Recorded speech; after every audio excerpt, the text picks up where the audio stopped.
जय जिनेंद्र बंधुओं, लीजिए प्रारंभ करते हैं पेज नंबर 91 से संस्कार मंजूषा पूर्वार्ध का वाचन। हम प्रकरण में पढ़ रहे हैं शैशवावस्था के संस्कार और उसमें पढ़ रहे हैं दूध पिलाते हुए सावधानियां, जिसमें आज हम पढ़ेंगे दूध कैसे पिलाएं। आप बच्चे को धैर्य, आत्मविश्वास से भरपूर, शांत, निश्चल मन स्थिति में ही दूध पिलाएं, तभी वह दूध बच्चे के लिए अमृत का काम कर सकता है। अन्यथा उससे आगे कहे जाने वाले कोई लाभ नहीं हो सकते हैं और न ही वह बच्चे में माँ के प्रति वात्सल्य उत्पन्न कर सकता है।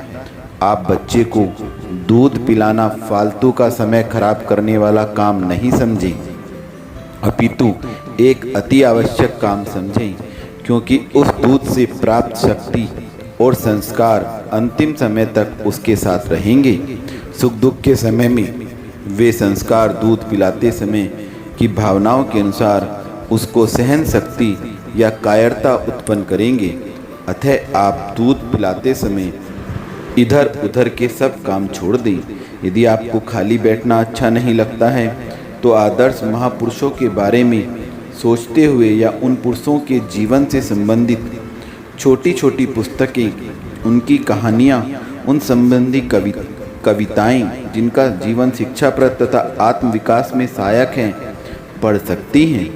इनके साथ सतियों संबंधी कॉमिक्स आदि भी पढ़ सकती हैं, ताकि उनको पढ़ते समय आपके परिणामों में निर्मलता बनी रहे। उसका प्रभाव गर्भस्थ बच्चे में और आपके नवजात शिशु में भी आएगा। अर्थात आप प्रसन्नता और गंभीरता से उपयोगी कार्य समझते हुए दूध पिलावें। यदि आपको गुस्सा आ रहा हो, आप उद्विग्न अर्थात आपका मन कहीं किसी काम में नहीं लग रहा हो, तो कभी बच्चे को दूध नहीं पिलाएं। ऐसी स्थिति में दूध पिलाने की अपेक्षा दूध नहीं पिलाना अच्छा है, क्योंकि क्रोध की शक्ति में दूध पिलाने से बच्चे के मानसिक संस्कार की बात तो बहुत दूर, शरीर में भी जहर फैल सकता है और वह मृत्यु का कारण भी बन सकता है। एक दिन एक महिला अपने घर में अकेली थी। उसका लगभग 1 वर्ष का बच्चा था। घर के सब लोग बाहर गए थे, अतः किसी एक बदमाश व्यक्ति ने मौका पाकर उसके साथ अत्याचार करने का प्रयास किया, उसके शील को नष्ट करने का प्रयत्न किया। उस महिला ने अपने बचाव के लिए आवाज़ लगाई, परंतु उसकी आवाज़ किसी ने नहीं सुनी।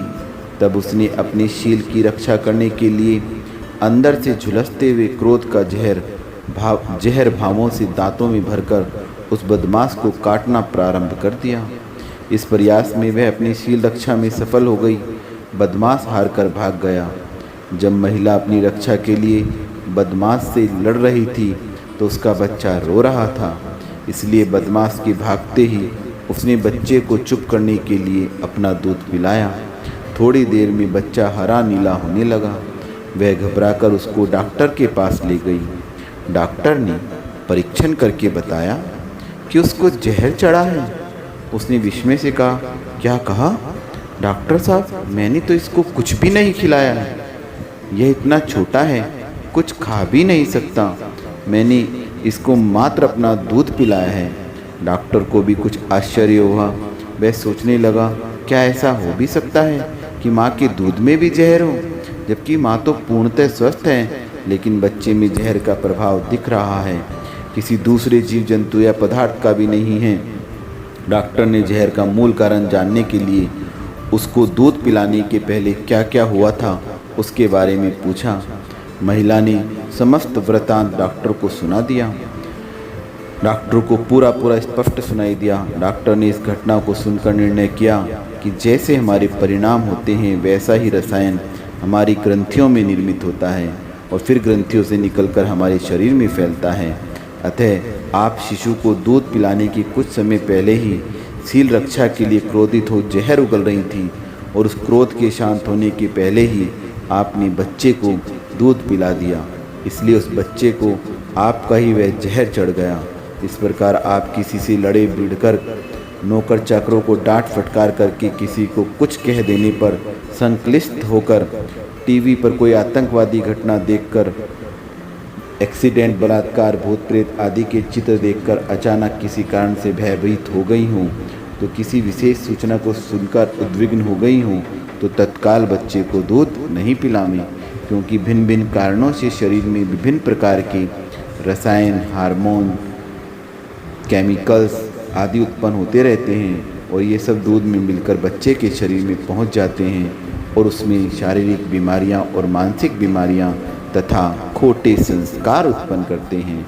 अतः आप गलत स्थितियों के शांत हो जाने की कुछ देर बाद शांत परिणामों से दूध पिलावें, ताकि बच्चे के लिए वह दुग्ध अमृत बन जाए।